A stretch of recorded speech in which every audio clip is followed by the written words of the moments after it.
Our guest today is a loose favourite who isn't afraid of giving his verdict on the day's topics. Before we bring him out, here he is in action. Michelle, I'm going to ask you to unveil the piece. Thank you very much.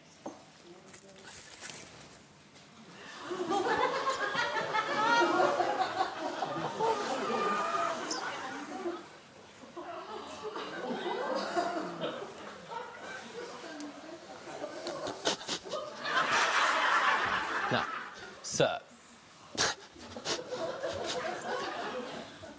actually, it was about somebody who had made that for somebody's wedding and then charged them for it. Oh! £3,000. No. Yes, and he had an entitlement to his intellectual property. I know, it's so difficult calling somebody an idiot sometimes, isn't it? And can you believe I get paid for it? What a lovely kiss. What you didn't hear is sotto voce. That's Latin for very quiet whisper. She said to me, yet another kiss. I think we should announce our relationship, don't you? Yes, it was him. Oh, no. I know. Came up to me and she kissed me. I tell you what, I'm forever changed.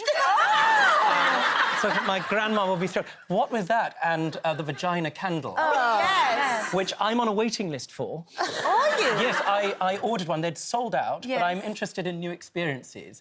I think it's in... Oh, gosh. I think the... but the interesting part of it is, of course, legally speaking, I'm wondering where Gwyneth stands. Because if I were to purchase, under consumer law, a cherry candle and it didn't smell of cherry, I could take it back.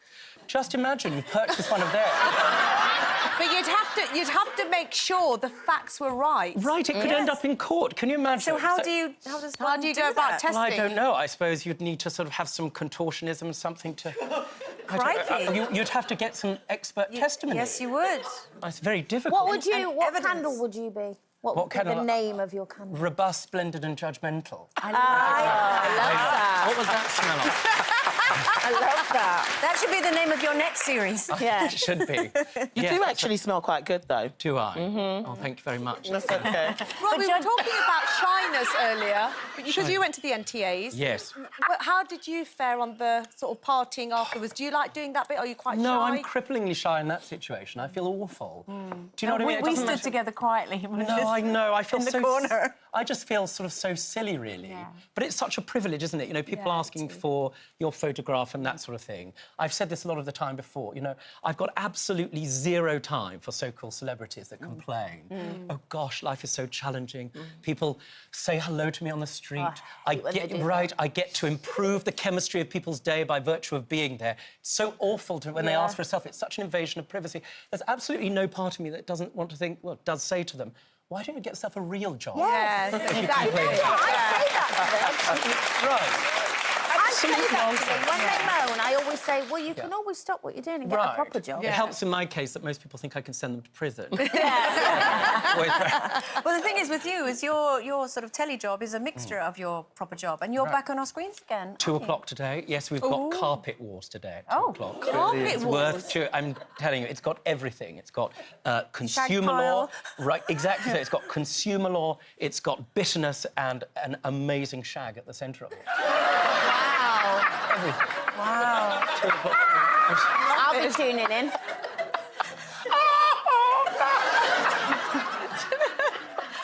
Moving on to universities, anyway. Yes. So, what do you think about? What do you think about sending children to university, etc. nowadays? So it's a really interesting one because, of course, I was of the last generation where it was free, and I left with £1,100 worth of debt. And you know, young people now who very often arrive at the bar. Sometimes, get this, between £50,000 and £70,000 worth of debt. And you know, it's a scandal. Whatever political party you have, it's a generational thing that my generation and beyond have crippled young people. And it's the most offensive thing to social mobility ever. Yeah.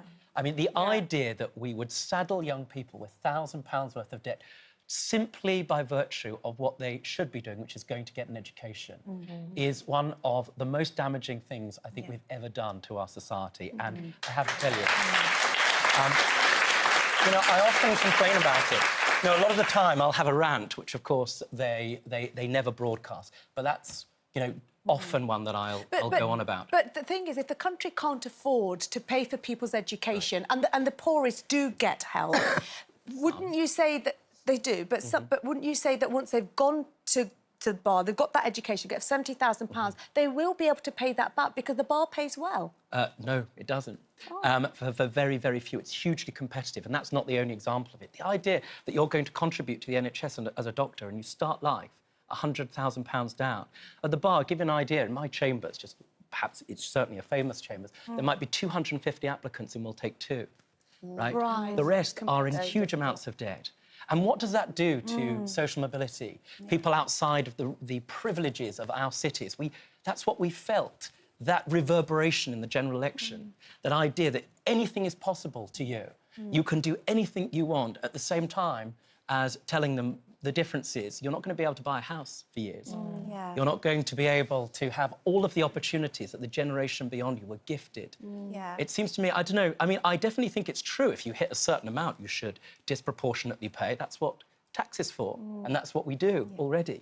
But the idea that we can't afford, certainly to make it a little bit easier, to make it easier for young people from the most challenged and underprivileged. Do me a favour.